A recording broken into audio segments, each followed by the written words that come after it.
Hi friends, welcome to Shashi's world. நான் உங்கள் சஷி ரேகா. இன்றைக்கி என்ன வீடியோ பார்க்க போகிறோன்னு பார்த்தீங்கன்னா, அவேர்னஸ் வீடியோ தான் பார்க்க போகிறோம். பிகாஸ் நிறைய குழந்தைங்க பார்த்தீங்கன்னாக்கா ஸ்பெஷல் சில்ட்ரனாக இருக்காங்க. ஸ்பெஷல் சில்ட்ரன் வந்து ஒன்றும் இல்லை, ஒரு 1 or 2 இயர்ஸில் வந்து நம்ம அவங்களுக்கு எல்லா ட்ரைனிங்கும் கொடுத்தோன்னாவே அவங்க வந்து கரெக்டாகிடுவாங்க. ஸ்பெஷல் சில்ட்ரன்ஸ்க்கு வந்து நிறைய பேரண்ட்ஸ் வந்து ரைட்டிங் வேண்டாம் அப்படின்னு சொல்கிறாங்க. ஆனால் ரைட்டிங் வந்து ஐக்கும் ஹேண்ட் கான்டாக்ட்டுக்கும் வந்து ரைட்டிங் வந்து ரொம்ப ரொம்ப அவசியம். ஸோ நீங்கள் வந்து ரைட்டிங் கொடுக்க தான் அவங்களுக்கு வந்து கண்ணும் கையும் வந்து வேலை செய்யும். அதே நேரத்தில் நம்மளுடைய பேச்சுக்களும் அவங்களுக்கு வந்து புரியும், எல்லாமே நடக்கும். ஸோ அதனால் அவங்க பேசுறது வந்து சீக்கிரமாக பேசுவாங்க. நிறைய பேர் வந்து அந்த லாக்டவுனுக்கு முன்னாடி ஒரு 1.5 வயசு இருந்துச்சுன்னா நல்லா தாங்க பேசினாங்க. நான் பார்க்குக்கெல்லாம் கூட்டிகிட்டு போனேன். ஓரளவுக்கு அம்மா அப்பா எல்லாமே பேசினாங்க. ஆனால் இப்போ வந்து நிறைய பேச மாட்டேங்கிறாங்க அப்படின்னு சொல்கிறாங்க. எதனால் அப்படின்னாக்கா, நீங்கள் கொஞ்சம் நினச்சி பாருங்கள். லாக்டவுனில் 4 செவத்துக்குள்ளார தான் இருக்கிறோம். அப்போ வந்து என்ன பண்ணுவாங்கன்னா, ஒன்று ஃபோனை தான் பார்க்கணும், இல்லை டிவியை தான் பார்க்கணும். இதுதான் பண்ணிகிட்ருப்பாங்க பொழுதுபோக்குக்காக. இது நம்மளே நிறைய பண்ணுறோம், பெரியவங்களே நிறைய பண்ணுறோம். நீங்கள் பெரியவங்களுக்கும் குழந்தைங்களுக்கும் கொஞ்சம் கம்பேர் பண்ணி பாருங்களேன். 4 செவத்தில் நம்ம வச்சுக்கிட்டே இருந்தாக்கா, நம்ம இன்னொருத்தங்கிட்ட பேசும்போது என்ன பேசணும்னு நமக்கு எப்படி தெரியும்? இதுக்கு முன்னாடி நம்ம பேசியிருக்கோம், 4 பேர்கிட்ட பேசியிருக்கோம். ஸோ அதனால் தெரியும். ஆனால் குழந்தைங்களுக்கு என்ன தெரியும்? தெரியாது. ஸோ அதனால் குழந்தைங்களுக்கு வந்து ஃபஸ்ட்டு நம்ம 4 பேர் கூட பழக விடணும். அதுக்கப்புறமா தான் அவங்களுக்கு பேச்சு வரும். அதே நேரத்தில் டிவியோ இல்லை ஃபோனோ அவங்களுக்கு கொடுத்துட்டே இருந்தோம்னாக்கா, மொபைலோ கொடுத்துட்டே இருந்தோம்னாக்கா, அவங்க பார்த்துட்டே இருந்தாங்கன்னாக்கா, அது வந்து வெறும் அவுட்கமிங் மட்டும்தான் வருதோ தவிர, நம்மக்கிட்ட பேச்சு வாங்கிட்டு அதுக்கு பதில் வந்து சொல்ல போகிறதில்ல. குழந்தையும் வாயை வந்து பார்க்கவும் போகிறதில்ல. ஸோ அதனால் நம்ம வந்து அவங்களுக்கு ரைட்டிங்கு, அதுக்கப்புறமா சின்ன சின்ன ப்ளேவே மெத்தடு அது மாதிரி வீட்லேயே கூட பண்ணலாம். நிறைய திங்ஸ் வாங்கி வச்சு நம்ம பண்ணலாம் குழந்தைங்களுக்கு. அதுக்கப்புறம் அவங்களோட பால் விளையாடுறது, அதுக்கப்புறம் ஓடி பிடிச்சி விளையாடுறது, கண்ணாம்பூச்சி விளையாடுறது, கல்லாங்காய் விளையாடுறது, அதுக்கப்புறம் பாண்டி விளையாடுறது, இந்த மாதிரி ட்ரெடிஷ்னல் கேம்ஸ் எல்லாம் நிறைய விளையாடலாம்.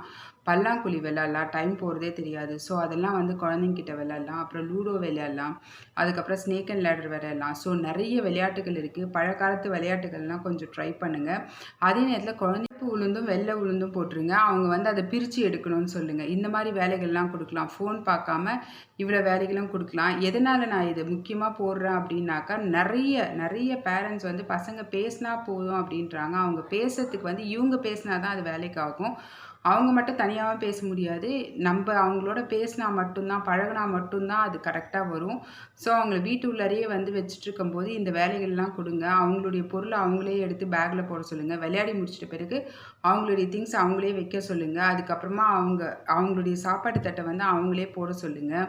அதுக்கப்புறம் சின்ன சின்ன பொருளெல்லாம் குப்பையில் போடணும் அப்படின்னு சொல்லுங்கள். டஸ்ட்பினில் வந்து யூஸ் பண்ண சொல்லுங்கள். ஸோ இந்த மாதிரி வேலைகளெல்லாம் கொடுத்தீங்கன்னாக்கா, குழந்தைங்களும் வேலை செஞ்ச மாதிரி இருக்கும். டிவிலையும் ரொம்ப நேரம் மூழ்கி இருக்க மாட்டாங்க. ஃபோன்ஸ்லேயும் நிறைய மூழ்கி இருக்க மாட்டாங்க.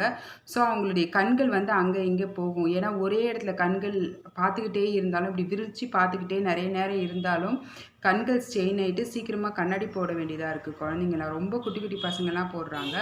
ஸோ இதனால் வரி பண்ணிக்காதீங்க. இதை மாற்றலாம். பட் ஆனால் ரொம்ப லாங் பீரியட் எடுத்துக்காதீங்க. ஒரு 2.5 வயசுலேருந்து 5 வயசுக்குள்ளாரே குழந்தைய மாற்றணும்னு நினைங்க. அதுக்கப்புறம் போச்சுன்னா அவங்களுடைய அகாடமிக் இயரில் வந்து அவங்களால கான்சன்ட்ரேட் பண்ண முடியாது.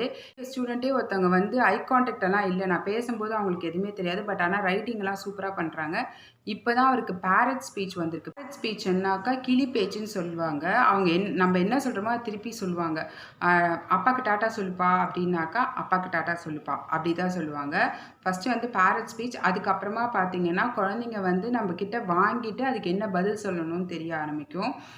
அப்பாவுக்கு டாட்டா சொல்லிப்பான்னாக்கா டாட்டா அப்பா அப்படின்னு சொல்ல ஆரம்பிப்பாங்க. ஸோ இந்த மாதிரி மாறிக்கிட்டே இருக்கும் குழந்தைங்களுடைய வளர்ச்சி. ஏன்னா கடவுள் வந்து குப்பைகளை நம்மளுடைய உலகத்துக்கு வந்து கொண்டு வர்றதே கிடையாதான். ஸோ எல்லா குழந்தைங்களும் டேலண்டடான குழந்தைங்க தான்.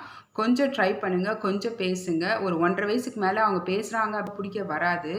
ஆனால் அவர் வந்து செவுத்தில் கிறுக்கிட்டே இருப்பார். ஆனால் பென்சில் மட்டும் பிடிக்க வராது. அந்த லைன்லேயும் எழுத வராது. இப்போ ஓரளவுக்கு ஏ போட சொன்னால் அந்த பேப்பர் ஃபுல்லுமே ஏ போட ஆரம்பித்தார். ஆனால் இப்போ பரவாயில்ல, எவ்வளவோ தேவலாம். ஏன்னா ஒரு 3 மந்த்ஸில் வந்து அவருக்கு நல்ல ரிசல்ட் வந்திருக்கு. அந்த மாதிரி நீங்களும் வீட்டில் வந்து குழந்தைங்கள எழுத வைங்க.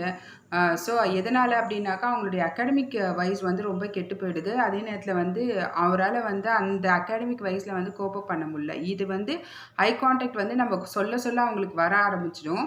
இப்போ தான் அவர் பேரட் ஸ்பீச் ஆரம்பிச்சிருக்காரு. நம்ம என்ன சொல்கிறோமோ அதை திருப்பி சொல்ல ஆரம்பிச்சிருக்காரு ஒரு 3 மந்த்ஸில். ஒரு 4 or 5 மந்த்ஸில் வந்து அவர் ஓரளவுக்கு நம்ம என்ன சொல்கிறோமோ அதை திருப்பி சொல்ல ஆரம்பிப்பார். அந்த மாதிரி பண்ணும்போது அவருக்கு வந்து ஆன்சர் சொல்கிறது வந்து ஈஸியாக வரும்.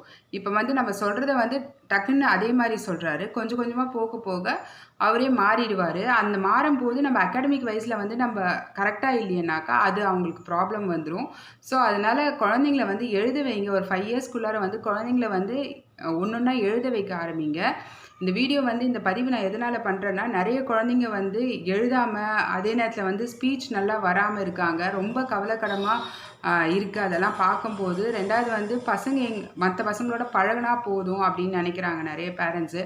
அதை விட நான் முக்கியமாக என்ன சொல்கிறேன் அப்படின்னாக்கா, மற்ற பசங்களை பழகுவாங்க. நீங்களும் வந்து வீட்டில் வந்து நிறைய பேசுங்க குழந்தைங்கிட்ட. அது கொஞ்சம் ஹெல்ப்ஃபுல்லாக இருக்கும். பசங்க வந்து கொஞ்சம் பேசுறதுக்கு, பழகத்துக்கு எல்லாத்துக்குமே.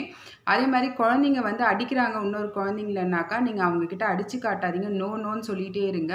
இல்லைன்னா சிட்டிக்கை போடுங்க. அந்த மாதிரி பண்ணுங்கள். ஏன்னா நீங்கள் அவங்கள அடிக்கிறாங்கன்னு சில பேரண்ட் எல்லாம் அடித்தாங்கன்னாக்கா, அவங்க என்ன நினச்சிக்கிறாங்கன்னா, அடிக்கிறது வந்து நல்லது அப்படின்னு நினச்சிக்கிறாங்க. சில குழந்தைங்க வந்து முடிய பிடிச்சி இழுப்பாங்க. சில குழந்தைங்க வந்து கிள்றாங்க. சில பேர் வந்து கடிக்கிறாங்க. அந்த மாதிரியெல்லாம் பண்ணுறாங்க. அவங்களுக்கு வந்து சிட்டிகை மட்டும் போடுங்க. அதே நேரத்தில் அவங்க செய்யும்போது நோ அப்படின்னு சொல்லுங்கள். அந்த மாதிரி மிரட்டுங்களோ தவிர அவங்களுக்கு வந்து அதே மாதிரி திருப்பி செஞ்சீங்கன்னா அது கரெக்டுன்னு நினச்சிட்டு அவங்க செய்ய ஆரம்பிக்கிறாங்க.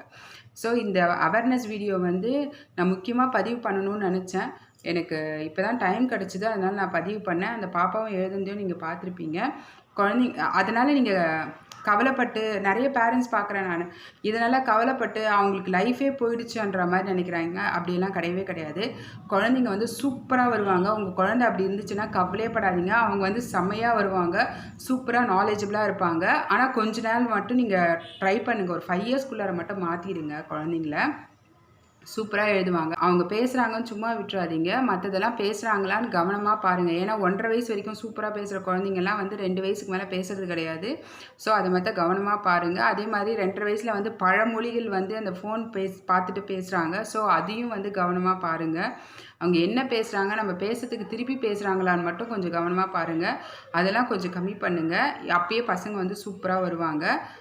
நீங்கள் யாருமே வரி பண்ணிக்காதீங்க. அதுக்கு தான் நான் இந்த வீடியோ வந்து பதிவிடணும்னு நினச்சேன். Thank you so much for வாட்சிங்.